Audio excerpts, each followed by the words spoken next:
estamos discutiendo entonces acerca de los descubrimientos de Galileo.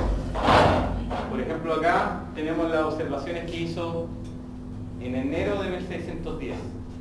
Y aquí aparecen los días del mes. 7, 8, 10, 11, esos números que están ahí son las fechas en las cuales realizó cada una de esas observaciones. Y lo que habíamos comentado es que había observado que en la cercanía de Júpiter aparecían estos puntos brillantes que con el pasar de los días se percató que correspondían a unos objetos moviéndose en torno de Júpiter. En que, por ejemplo, en esta figura hay dos objetos al lado izquierdo, uno al lado derecho, en este están los tres al lado derecho, acá por ejemplo hay 4 al lado derecho, aquí hay 3 al lado derecho, 1 al lado izquierdo, etcétera, etcétera, ¿no? Aquí hay 3 al lado izquierdo, 1 al lado derecho. Entonces, después de observar sistemáticamente esto por casi un mes, se convenció de que estos objetos brillantes que se ven a través del telescopio, pero que no se ven a simple vista, son objetos que se están moviendo en torno de Júpiter. También con su telescopio observó unas figuras extrañas en Saturno.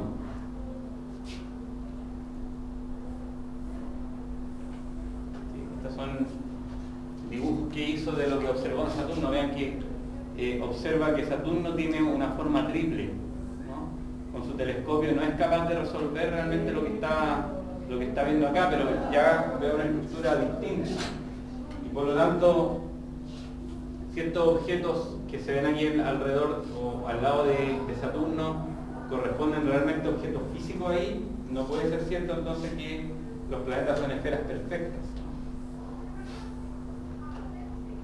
También con el telescopio observó las fases de Venus, observó, creo que también lo discutimos en la clase pasada, acerca del relieve de la superficie de la Luna. Por lo tanto, la Luna no podía ser una esfera perfecta, lisa, como lo decía Aristóteles.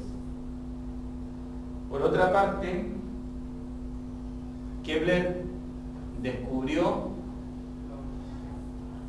con los datos de Tycho Brahe que los planetas no se mueven en círculos perfectos en torno del Sol, sino que se mueven en estas curvas que se llaman elípticas, donde el Sol está ubicado en una posición bien específica que se llama uno de los focos de la elipse. La elipse tiene dos focos que son simétricos al centro, en el eje mayor, y entonces el Sol está posicionado en uno de estos focos.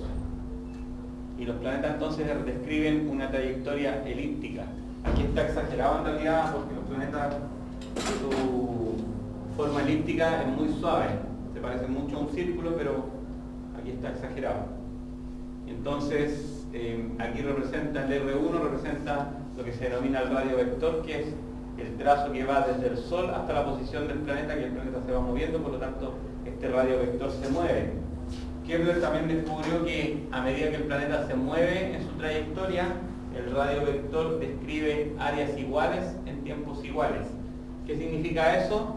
Significa que el planeta, por ejemplo, cuando se mueve desde A a B, o desde B a C, o desde E a F, o etcétera, etcétera, tarda el mismo tiempo si es que estas áreas son iguales. Es decir, si el área que está contenida por estas líneas es igual a esta, entonces el planeta tarda de ir de A a B lo mismo que tarda de B a C. ¿Qué significa en la práctica esto? Significa que los planetas, cuando están más cerca del Sol, como es el caso de esta parte de acá, se mueven más rápido que cuando están acá. Porque esta área, esto está hecho de manera tal que esta área sea igual que esta. Entonces esta área corresponde a lo mismo, pero como esta está más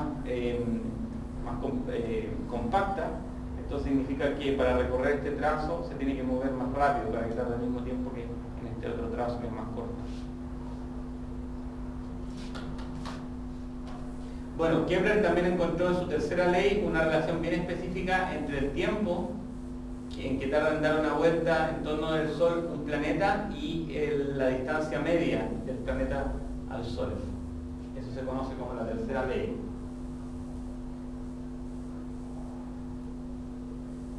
Ahora, les comentaba también en la clase pasada que Galileo, aparte de su telescopio, que este es una representación, una fotografía del telescopio de Galileo que está en el Museo Galileano en Florencia. El telescopio de Galileo era muy simple, pero Galileo, antes de observar o de realizar observaciones astronómicas, Galileo había estudiado el movimiento de los cuerpos. Entonces, estos dispositivos son dispositivos que también están en el Museo Galileano en Florencia, que representan en realidad, son artefactos construidos para reproducir los experimentos de Galileo. Galileo, ¿qué hacía? Dejaba, por ejemplo, caer bolitas por esta canalización inclinada y, por ejemplo, medía el tiempo que tardaba el objeto en recorrer esta distancia, o la dejaba caer, por ejemplo, por esta estructura. Se aseguraba que esta canalización tuviera muy poco roce, de manera que el roce afectara al mínimo posible a la observación. De hecho, típicamente aquí ponía cosas como papiro o cosas de ese estilo. ¿Y para qué entonces Galileo se preocupaba de esto? Porque estaba interesado en describir los experimentos que, digamos, la naturaleza a partir de la observación. Entonces, este vídeo lo que muestra son algunas de las experiencias de Galileo, que se las voy a relatar. Porque, como les decía, Galileo antes de ser astrónomo era físico, o bueno, nunca dejó de ser físico, pero se había dedicado a la física. Entonces vean, estos son dibujos de los experimentos que realizaba Galileo. Estos son canalizaciones como las mismas que estábamos observando recién en la otra imagen. Entonces este es uno de los textos que publicó.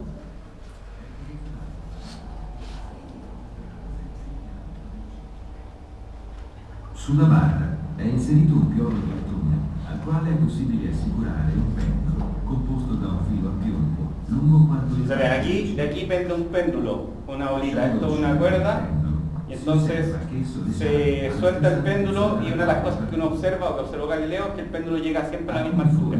Lungo la barra verticale permettono di inserire dei pioli. ¿Y para qué hace esto? Bueno, los péndulos sirven para medir el tiempo, ¿no? Aquí si se le agrega, por ejemplo, esta barra, vean que el péndulo llega siempre a la misma altura, independiente de esto. El péndulo tiene esa tendencia a que el objeto llega siempre a la misma altura. Aquí hay dos canales por los cuales se suelta una bolita acá arriba. Entonces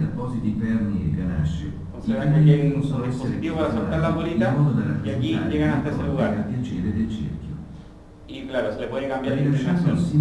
Entonces, con este cordel se sueltan simultáneamente en dos posiciones las bolitas. Y lo que se observa es que, a pesar de que las distancias son distintas, los objetos tardan el mismo tiempo en llegar acá abajo. Y es exactamente el mismo tiempo que tardaría si es que uno lo suelta. Ahora, si suelta un objeto más grande, il risultato è sempre il mismo. L'accelerazione in discesa della sferetta si utilizza un'asta verticale lunga 4 volte il diametro del cerchio. La sfera viene... A ver, de aquí ya uno puede observar algunas cosas interesantes.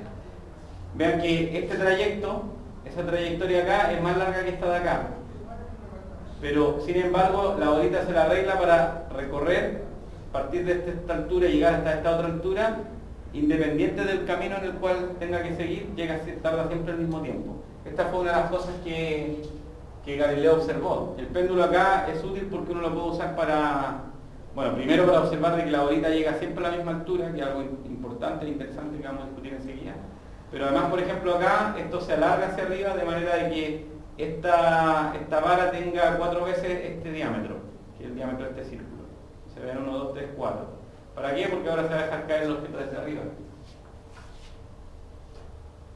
Entonces vean, ahí se suelta el objeto y el péndulo está contando el tiempo. Si osserva che nel tempo in cui il pendolo compie una mezza oscillazione, la sfera scende lungo uno spazio uguale al diametro del cerchio. Bueno, desde que el péndulo va desde esta posición a la posición de acá, la bolita recorre una distancia que es igual al diámetro de esto. O sea, está hecho el aparato, tiene las dimensiones adecuadas para que el tiempo que tarda en recorrer el diámetro de esto es exactamente el tiempo que tarda la bolita en llegar acá. Ya les voy a explicar enseguida cuál es el resumen de todo esto, las conclusiones. La simmetria tra i due modi cambia però durante la seconda semi-oscillazione. Ahora, cuando el péndulo va desde acá hasta acá, que es el mismo tiempo que tarda aquí a aquí, la bolita no recorre la misma distancia. Allo stesso tempo della prima semi-oscillazione. 3 volte maggiore. Es decir, en la primera semioscilación, la vamos a llamar semioscilación porque el tiempo que tarda en ir de acá a acá es el doble que el tiempo que tarda en ir de acá a acá, y el tiempo que tarda de ir de aquí a acá es el mismo que tarda de aquí a acá. Ahora, cuando la bolita se suelta desde acá arriba y se suelta el péndulo simultáneamente desde acá, cuando el péndulo llega acá, la bolita recorrió una distancia igual al diámetro de ese objeto. Pero en lo que tarda en ir desde aquí hasta acá, el objeto recorre 3 veces el diámetro. Eso es algo que se observa experimentalmente. ¿Sí? Esto está basado en experimentos, que son las experiencias de Galileo. In questo modo viene confermata sperimentalmente la legge galileiana del moto uniformemente accelerato, secondo la quale gli spazi percorsi in tempi uguali dalla quiete stanno tra loro come i numeri. Bueno, lo que descubre Galileo es que el tiempo de caída de los objetos depende la distancia recorrida durante la caída depende del cuadrado del tiempo. Es algo que descubre Galileo empíricamente, es la primera vez que se descubre una relación matemática a partir de la observación de la naturaleza. Eso es posiblemente uno de los resultados más importantes. Es decir, que la naturaleza o las leyes de la naturaleza se pueden cuantificar matemáticamente. Dispari dall'unità. Eso lo va a llevar a lo que se denomina el principio de inercia.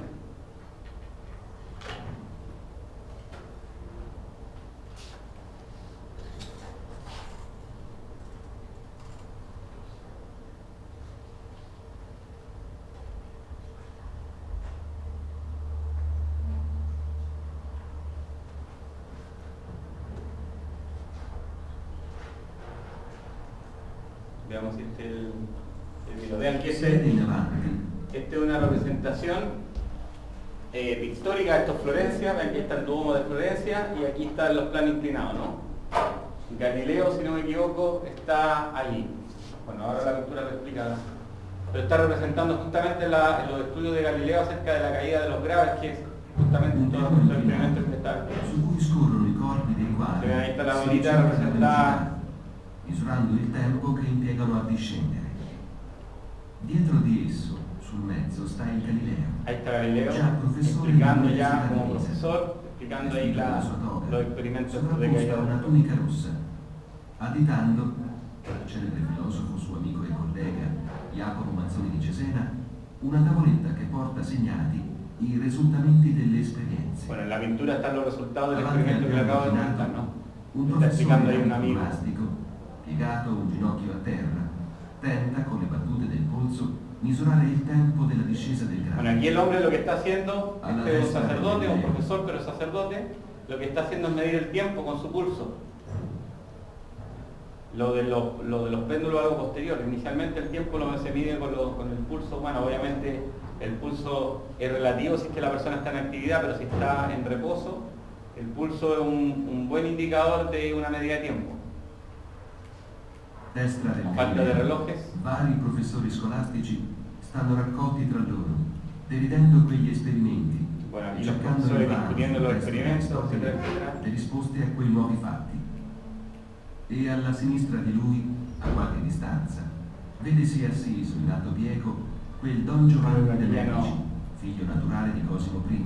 Creo que aquí ya no hay nada más interesante. Este era el señor que le pagaba a Galileo, que era un señor de mucho dinero, de los Medici. Il piano inclinato è una macchina semplice, con la quale Galileo concepì una serie di esperimenti per verificare la legge di caduta dei gravi. Nuevamente la misma pintura grande, ¿no? Anche di studiare los mismos experimentos. Y estos son unos aparatos que hizo Galileo para poder cambiar la inclinación de estos planos. Diversamente inclinate. Il museo possiede 2 esemplari di piani a inclinazione variabile. Estos son aparatos construidos en función de los dibujos de Galileo, que son los que se usaban para estos experimentos, ¿no? Apparati di questo tipo sono solitamente composti da una base alla quale è incernierato un piano molto Aquí estos legato. engranajes sirven para cambiar la inclinación. L'inclinazione del piano rispetto all'orizzonte viene regolata tramite 2 guide ad arco. Sulla sommità del telaio è montata una barra Te voy a quadrangolare decir, te voy a mostrar enseguida cuál es la importancia. sopra la quale passa una corticella che reca a una estremità i Falta otra cosa que no era eso lo que quería.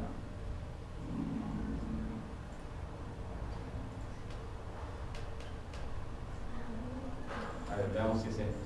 Gli studi di meccanica di Galileo restano il segno della grande impressione che suscitò in lui sia il modello di indagine di Archimede, caratterizzato da metodi di analisi rigorosamente geometrici, corsi e dimostrazioni materiali, sottoposti a trattanti anche in campo statico, però la critica aveva l'indotto come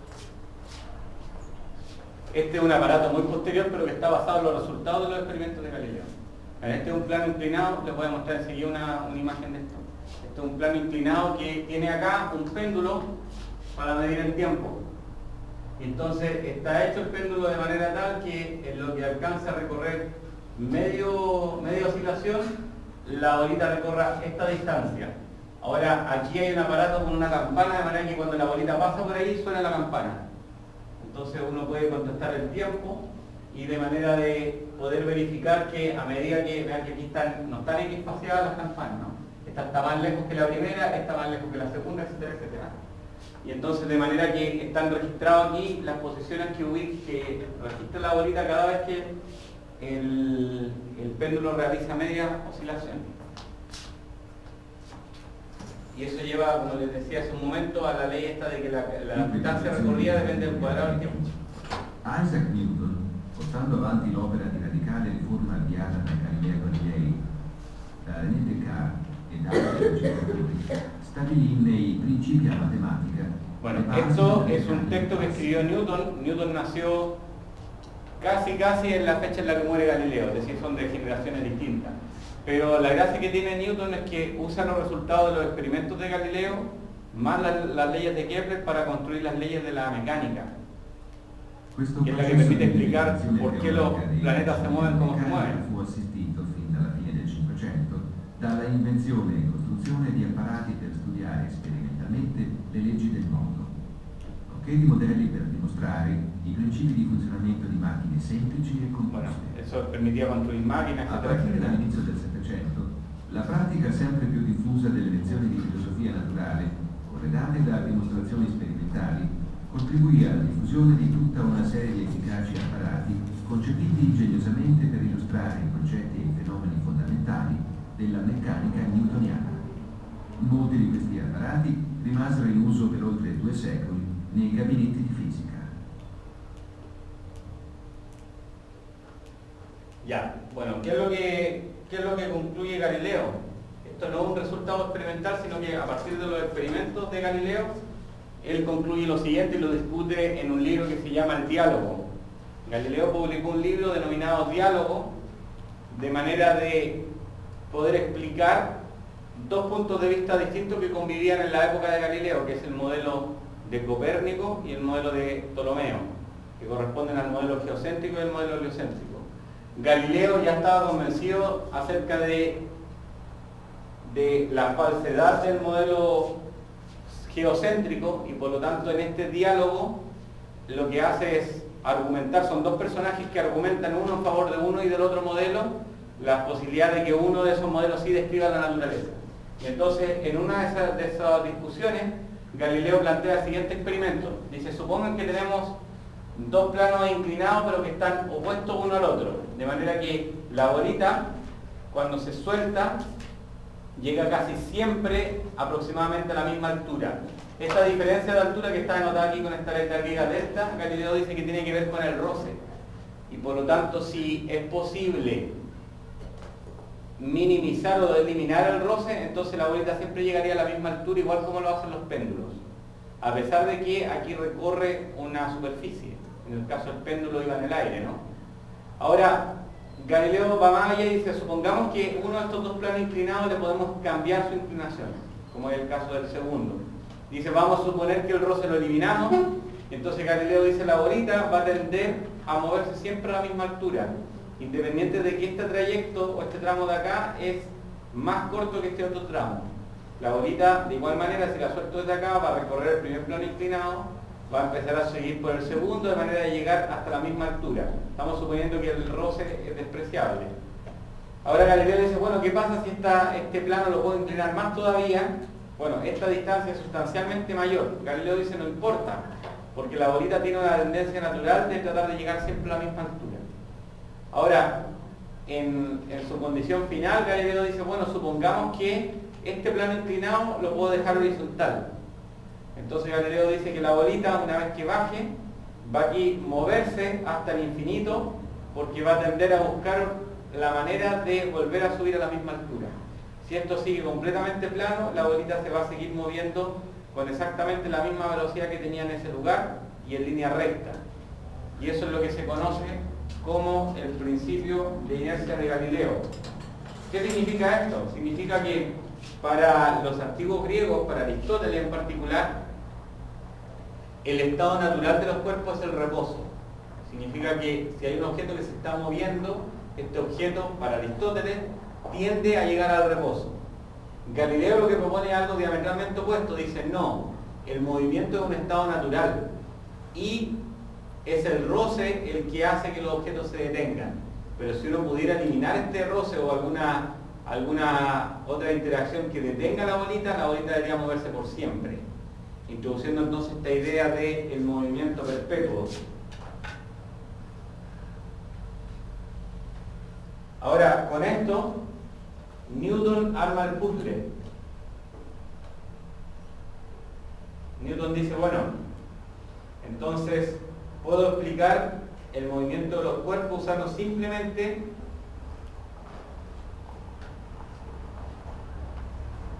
el principio de inercia. Supongamos, por ejemplo, que tengo un planeta, está el Sol, y esta es la trayectoria que sabemos que sigue un planeta. Obviamente está un poco exagerada porque les decía que las órbitas en realidad no son tan achatadas. Entonces, si Newton introduce, dice, si este objeto siguiera la ley de inercia, este objeto se movería en línea recta y no seguiría esta trayectoria curva. La única forma de que este objeto siga una trayectoria curva y no una trayectoria recta, como lo dice el principio de inercia, es que este objeto esté sometido a alguna interacción. Y esta interacción es lo que Newton denomina la interacción gravitacional, y es una interacción de distancia. ¿Qué significa eso? Significa que el Sol no necesita estar tocando al planeta, sino que esta interacción ocurre a través del espacio. Ahora, ¿cómo entonces podemos usar la inercia y esta idea de la ley de gravedad para poder explicar el movimiento de los planetas? Bueno, fácil, dice Newton. Supongamos que la gravedad actúa solamente en ciertos lugares de la trayectoria. Entonces, por ejemplo, en este tramo recto, la gravedad no está actuando. Entonces el planeta se mueve en línea recta. Pero sin embargo, en este otro tramo, la gravedad sí actúa y hace que este planeta se desvíe en esta dirección. Entonces dice ahora, bueno, supongamos que el planeta se vuelva a mover en línea recta, como venía moviéndose acá. Entonces hay otro segmento recto y aquí nuevamente interactúa la gravedad. Entonces si esto uno lo hace a escala microscópica, entonces esto explica por qué el planeta sigue una trayectoria curva. Simplemente suponiendo que la gravedad actúa en ciertos instantes. Ahora, si estos instantes están muy juntos, entonces lo que uno reconstruye es la trayectoria dada por las leyes de Kepler. Ahora, ¿de qué sirve esto? Bueno, Newton nos dice cómo poner en órbita un objeto. Esto es un dibujo de uno de los textos de de Newton. Newton dice, bueno, supongan que podemos subir a una montaña muy alta, la montaña más alta, supongamos que es la montaña más alta, y lanzamos un objeto. Entonces tenemos un objeto y lo lanzamos horizontalmente. Entonces Newton dice que la gravedad va a hacer que este objeto caiga en esta trayectoria curva. Si yo lo puedo lanzar más rápido, el objeto va a llegar más lejos, pero siempre va a seguir una trayectoria curva. Si lo pudiera lanzar más rápido todavía, sigue una trayectoria curva, pero resulta que a medida que sigue esta trayectoria curva, la Tierra también se va curvando bajo el objeto. Entonces va a haber una trayectoria óptima. Vean que si aquí lanza con una velocidad muy grande, el objeto puede ir cayendo, la Tierra se curva, pero finalmente va a llegar en algún lugar de la superficie. Pero hay una velocidad límite en la cual, a medida que el objeto va cayendo, la Tierra se va curvando exactamente en la misma razón. bajo los pies de ese objeto. Entonces ese objeto debería en principio dar una vuelta completa y llegar al otro lado. O sea que si aquí uno quita, por ejemplo, el objeto que lo lanzó, este objeto seguiría moviéndose perpetuamente. Newton explica entonces de esta manera cómo es posible que la Luna esté moviéndose en torno de la Tierra, pero también cómo poner un objeto en órbita.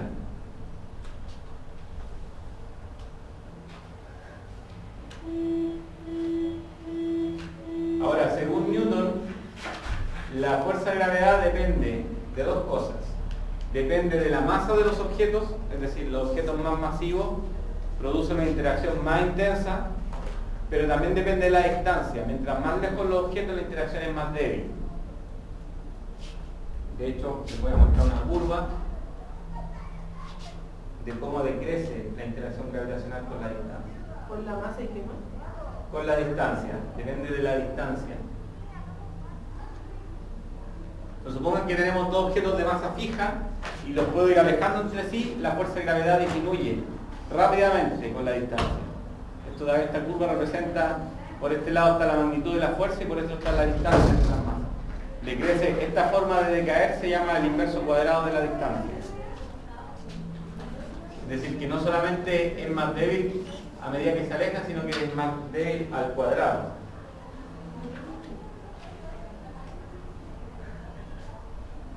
Ahora, Newton usó esto para explicar la fuerza de las mareas. Y además para explicar, o como resultado de esto, explicar el fenómeno que se denomina rotación sincrónica. Bueno, dicen, supongamos que quiero estudiar el movimiento de la Luna en torno de la Tierra. La Tierra está por acá, donde estoy apuntando al otro extremo de la sala. Entonces, esto de acá representa la Luna moviéndose en torno a la Tierra. Esto de acá, el que está marcado por la línea B, representa la trayectoria de la Luna en torno a la Tierra. Y Newton dice que, nosotros supongamos que tenemos tres objetos en la Luna. Uno que está en la cara más próxima de la Tierra, uno que está en la cara más lejana y uno que está justo en el centro. Entonces, de acuerdo con las leyes de Kepler, los objetos que están más cerca se mueven más rápido que los objetos que están más lejos. Entonces el punto A debería moverse más rápido que B y B debería moverse más rápido que C. Ahora, en la práctica, estos tres objetos están fijos en la Luna, por lo tanto A está obligado a moverse más rápido de lo que lo haría si fuera independiente, más lento, y C se tendría que mover más rápido de lo que lo haría si fuera independiente si no estuviera fijo en la Luna.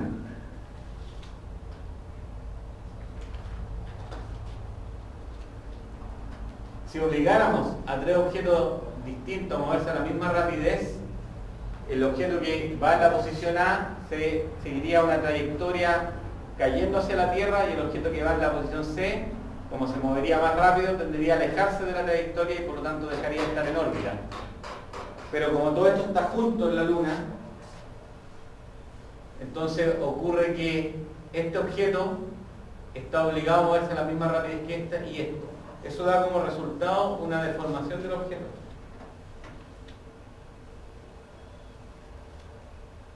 Si uno lo piensa al revés,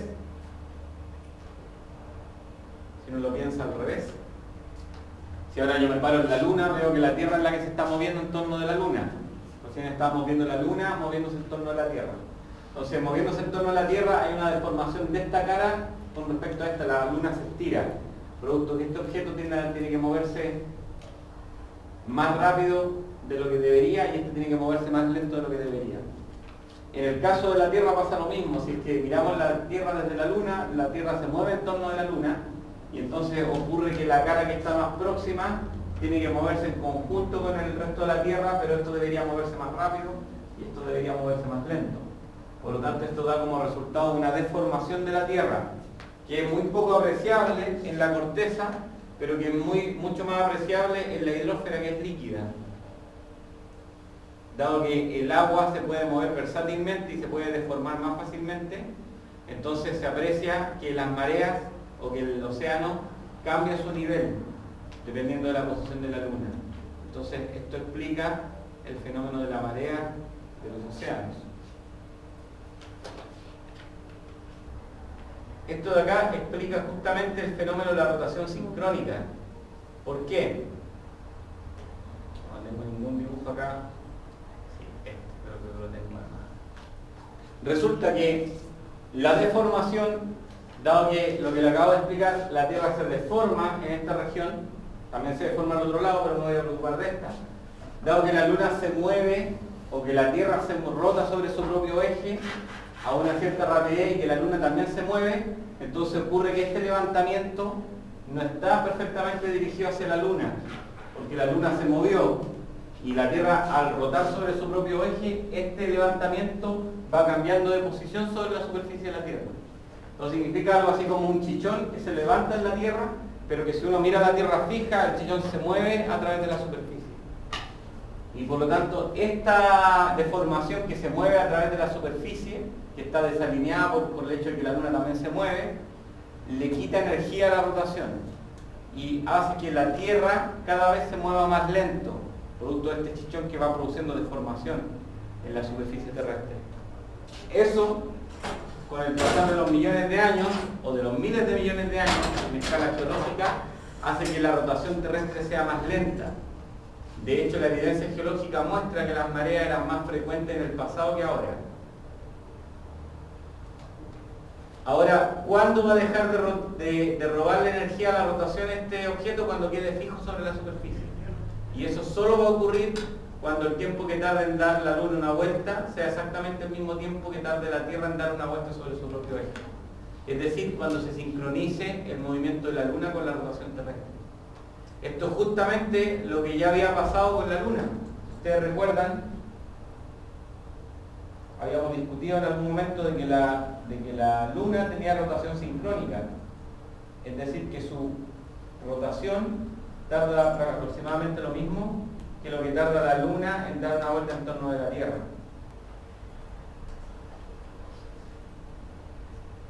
Habíamos discutido hace unas clases atrás de que la única forma de que la Luna muestre siempre la misma cara a la Tierra solo puede ocurrir si el tiempo que tarda la Luna en dar una vuelta sobre su propio eje coincide con el tiempo que tarda en dar una vuelta en torno de la Tierra. Esto no está a escala de distancia, la Luna está mucho más lejos que esto. Y a este fenómeno se le conoce como rotación sincrónica. Bueno, el efecto de las mareas, de la fuerza de gravedad en realidad, que causa las mareas, hace que este chichón que se levanta, producto de la gravedad de la Luna y de que la fuerza de gravedad no es la misma acá que al otro lado, y entonces a través de las leyes de Kepler, etcétera, etcétera, lo que explicaba antes, hace que este chichón que se levanta sobre la superficie de la Tierra se tenga que mover a través de la superficie, producto de la rotación del planeta, pero también con el movimiento de la Luna. Entonces eso le quita energía, y la única forma que deje de quitarle energía es cuando este chichón quede fijo en la superficie de la Tierra. Y eso solo puede ocurrir cuando la rotación de la Tierra tarde el mismo tiempo que tarda la Luna en dar una vuelta. Es decir, cuando se sincronice la rotación de la Tierra sobre su propio eje con el movimiento de la Luna. El proceso inverso está prácticamente listo, que es el de la Luna.